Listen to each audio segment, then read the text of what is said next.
আমাদের blood donation camp আমাদের সকাল 10 ঘটিকা থেকে চলছে।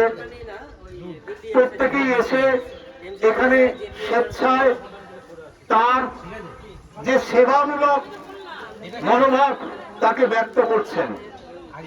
ব্লাড ডোনেশন ক্যাম্প বা রক্তদান শিবির শুধুমাত্র এটা নয় যে আমাকে পাড়ার একজন লোক বলেছিল আমি গেলাম, দিয়ে দিলাম, চলে এলাম, তা নয়।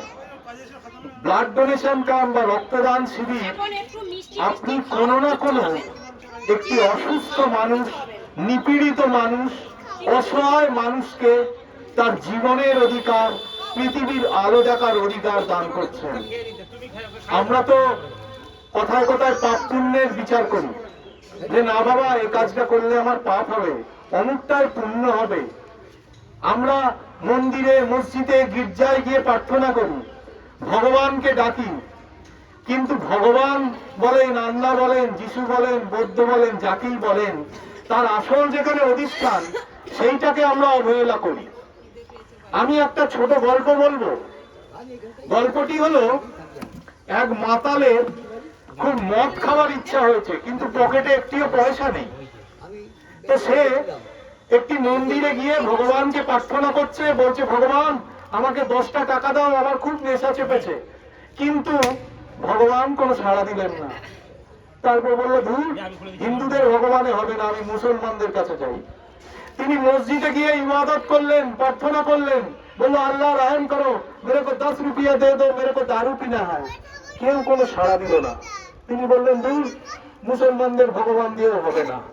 তিনি চার্চে গেলেন, গিয়ে জিসাসের সামনে বললেন, Jesus give me 10 rupees, I will drink a glass of alcohol because I am very much athirst from morning, so please give me 10 rupees. Jesus কোনো ঘাড়ও নামল। তখন তিনি বললেন ধুর ধুর ধুর, কোন জায়গায় কোনো ভগবান নেই, কেউ নেই। নিয়ে তিনি খুব গালাগাল দিতে দিতে রাস্তায় যাচ্ছেন। এক ভদ্রলোক জিজ্ঞেস করলো কি হলো ভাই, গালাগাল দিচ্ছ কেন? বললো আরে দেখুন 10টা টাকা চেয়েছি এক গ্লাস মদ খাবো বলে, এত নেশা চেপে গেছে। মন্দিরে গেলাম, ভগবান দিল না। মসজিদে গেলাম, ভগবান দিল না। আমি চার্চে গেলাম, সেখানে ভগবানও দিল না। তাহলে কি বলি বলুন? বললো এই ব্যাপার, এনা তোমাকে আমি 10 টাকা দিচ্ছি, তুমি মদ খেয়ে যাও। তখন সে মাতালটি একটি দারুণ কথা বললেন, হায় রে ভগবান, তুই কোথায় থাকিস আর ঠিকানা কোথায় দিস? এই হচ্ছে ব্যাপার। অর্থাৎ মানুষের ভেতরেই আমাদের যে মনুষ্যত্ব, বিবেক, আমাদের যে একে অপরের প্রতি প্রেম, সহায়তা, এই যে কার্যে পরিণত করা, এরই একটি উদ্যোগ বা একটা অংশ হলো রক্তদান শিবির বা রক্তদান। আমরা কাকে দান করব, কি নিয়ে এসেছি যে আমরা দান করব? সবই তো সেই ঈশ্বর বলেন, আল্লাহ বলেন, যিশু বলেন, তাকে যে নামেই ডাকুন না কেন, তিনিই তো দিয়েছেন। তার জিনিস নিয়ে তিনি আর এক জায়গায় দিচ্ছেন। যেমনি আমরা একটা বোতলের জল আরেকটা বোতলে ঢেলে রাখি, একটা পাত্রের কোন দ্রব্য আরেকটা পাত্রে ঢেলে রাখি, তেমনি আপনার ভেতর আপনি সেই ভগবানের প্রাপ্ত মাত্র। আপনার শরীর থেকে কিছুটা রক্ত নিয়ে যে পাত্রটা খালি আছে সেখানে তিনি দান করছেন। আমরা কেউ দান করতে পারি না, আমরা সেবা করতে পারি, আমরা পূজা করতে পারি। স্বামী বিবেকানন্দ বলেছেন, আমি কোন কি জানি যে জ্ঞান দেবো। বিবেকানন্দ বলছেন না, জীবে প্রেম করে যেই জন সেই জন সেবিছে ঈশ্বর। তো সেই কথাটায় প্রেম বলতে কি, হাতে দুটো ফুলের তোড়া নিয়ে, ফুলের মালা নিয়ে, ওগো আমি তোমায় ভালোবাসি, এ কথাটা বলা প্রেম না? মানুষের অসহায় অবস্থায় নিঃস্বার্থ ভাবে যিনি সেবাতে তার পাশে দাঁড়াতে পারেন, তার নাম প্রেম। সেই প্রেমের একটা অংশ হলো এই রক্তদান বা জীবন দান। আপনারা অনুপ্রাণিত হন, আসুন এই অনুষ্ঠানটি দেখুন। দেখুন প্রত্যেকটি মানুষ এখনো পর্যন্ত কিভাবে রক্ত দিয়ে চলেছে।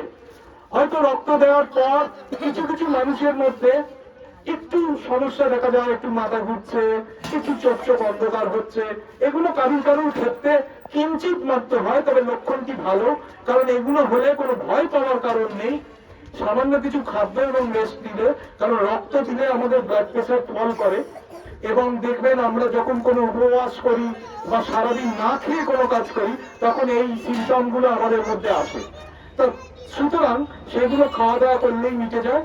এবং এখনো পর্যন্ত রক্তদান করে কোনো সমস্যা কারণ হয়নি, কোনো জীবনহানি হয়নি, আর হবেও না।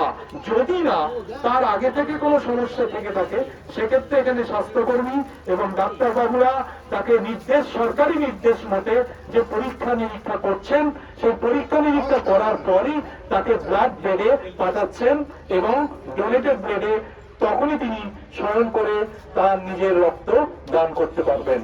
সকলকে অনেক ধন্যবাদ। আপনারা আসুন, দলে দলে আসুন, এখনো অনেক রক্ত দেওয়ার জন্য ডাক্তারবাবুরা আছেন, স্বাস্থ্যকর্মীরা আছেন। আপনারা আসুন এবং রক্ত দান করুন। নমস্কার।